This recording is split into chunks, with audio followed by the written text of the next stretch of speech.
Dave, to go away to two playoff rivals in the last few weeks and win in the manner that you have, what has that done or should that do for the belief of your players? Um, I think results against teams that are around you, of course, there may be an extra feel from outside of our environment as to what's on the game. But from my perspective and our perspective, it should only reinforce that the things we're doing are correct or are doing all right, and we've got better in those moments. I think we've definitely shown different ways of winning games and improved without question on that point since the start of the season. But like we did say at the start, I would hope that every facet of our game will improve over the course of the season. Of course, there's going to be challenges against different teams, different styles, and all them things. But as long as we take care of ourselves, I think it's shown that we can compete against all the division. But when it is against the teams in and around you, I suppose you're affecting two things in the fact that you pick up points, but you prevent them picking up points as well. 4 wins in a row now. It's the first time County have done that at this level since 2003 when you were a player under Carlton Palmer. Do you remember much about that? I don't remember winning any games than mine 4 on the spin, so that must have been a rare occurrence. Obviously, the top 3 aren't in action this weekend due to various clashes in the FA Cup. It is a chance, I suppose, to close that gap on the top 2 to 6 points. Are you looking at the automatic promotion place? Is it about securing a playoff spot? Where are you at? It's not about anything at the moment. There's 17 games to go, and that's still just under a third of the season. So there's 51 points to play for, which is a massive number of points. We're looking to win the game on Saturday and see where that takes us. I've not really looked at the fixtures, like I say, because we concentrate on what we're doing. I know there were FA Cup games. I wasn't aware that the top 3 didn't play, but it makes no difference. There'll be arguments and opinions either way as to whether points on the board or game in hand are the best things to have. You'd prefer to have both, like Birmingham have got currently, but that's not the case for everybody else. So we're playing another game, a game at home in terms or against the team that's in and around us on the back of a decent run of results.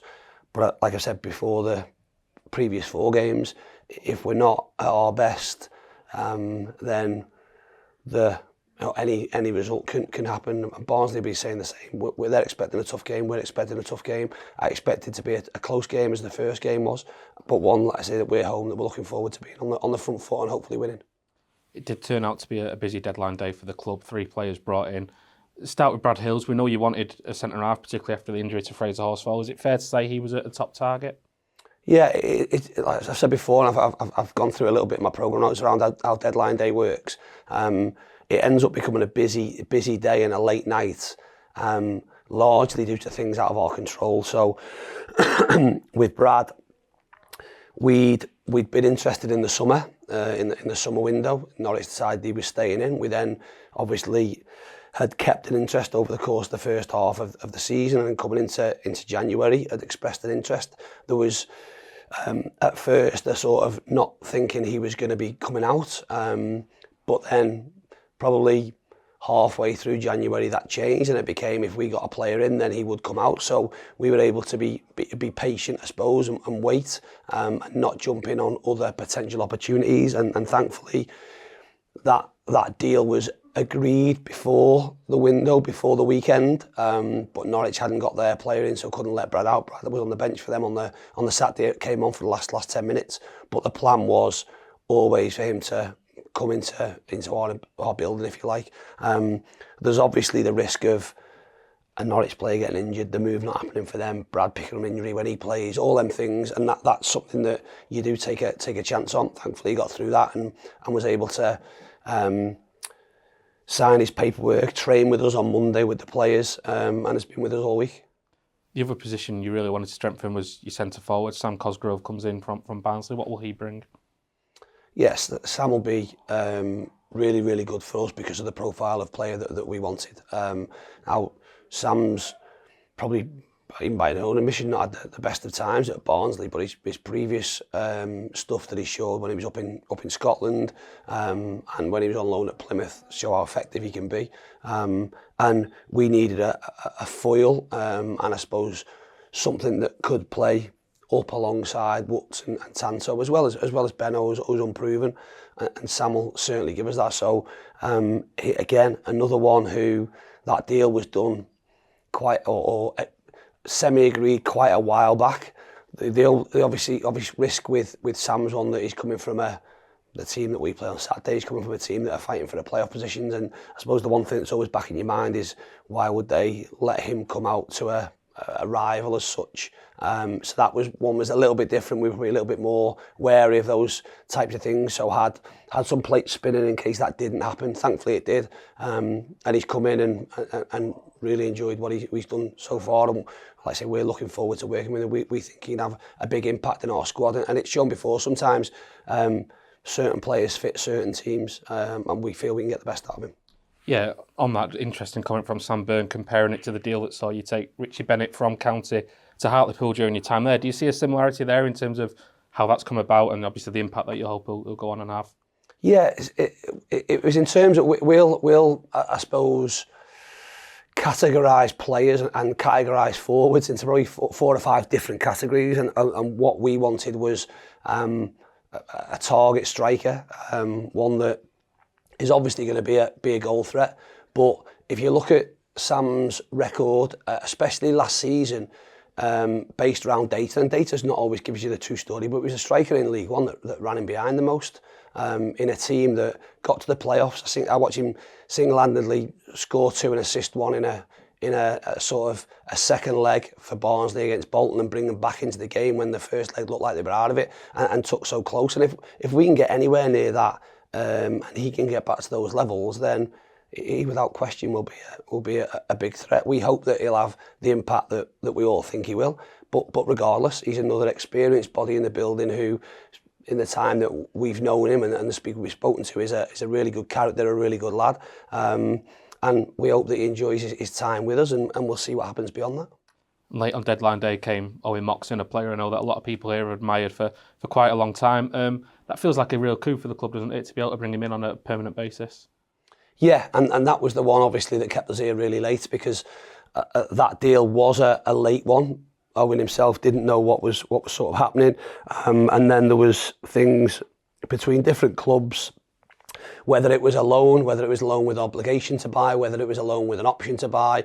Again, other clubs then got involved and wanted to do that on a permanent, which then Portsmouth sort of agreed to, if you like, so we had to change our stance around what we wanted to do. So that was why it got late. Owen was here having his medical at probably 5 o'clock and done all his media with you guys, but the paperwork didn't come through till 10:20, and we were all sat here having a late night. But like I said to Owen when I spoke to him, he's a name that has been spoken about here probably over the 3 years that I've been here. Someone that when I first came was spoken about when he was up at Annan in Scotland.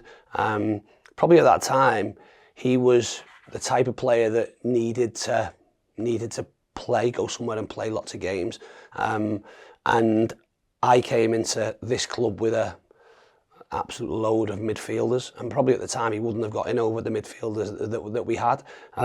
So it didn't happen. He went to Carlisle, and then there were almost like sliding doors moments over the course of that 3 years where he was coming out of contract at Carlisle again. We were interested, but they got promoted, obviously beating us in the playoff final, and we were down in League Two.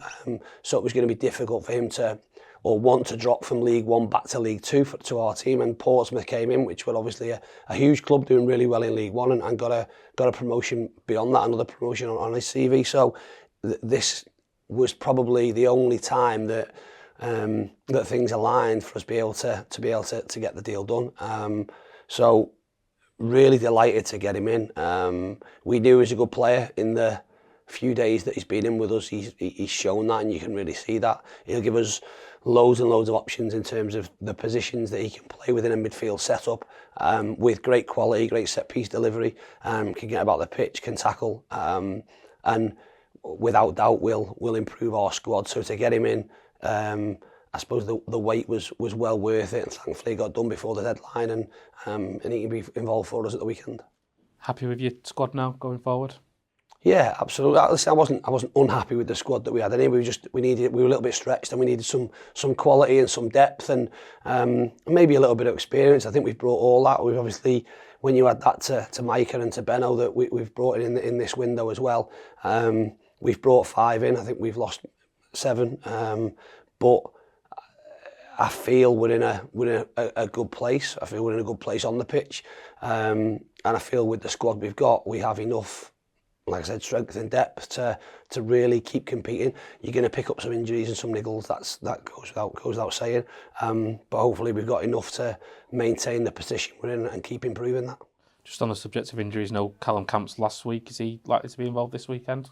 Unlikely, but that's not due to the injury that he picked up. He was probably really close and potentially is really close for Tuesday.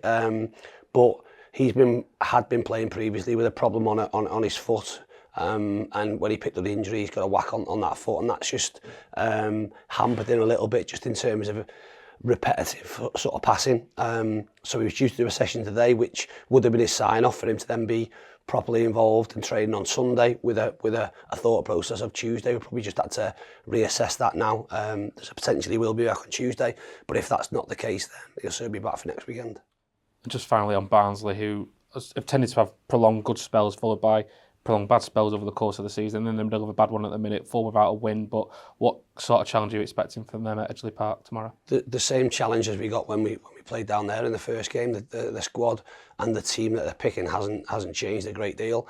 Their shape hasn't changed. We know what they do. They've got quality in midfield and forward areas. Their wide centre backs, especially Josh Earl, will step in with the ball, and they look to cross it and put us under pressure. So no different than what we faced previously. That was a good game that we ended up getting a point right towards the end of the game, a point that was, in my eyes, thoroughly deserved. But they'll come here with no fears. They've been in and around the playoff picture for a few years now in terms of this division, so they know what it takes. So we know it'll be a tough game. We've just got to focus on what we do and making sure that our levels remain of where they've been over the previous weeks. Appreciate your time, Dave. Thank you. Welcome. Cheers. Thank you.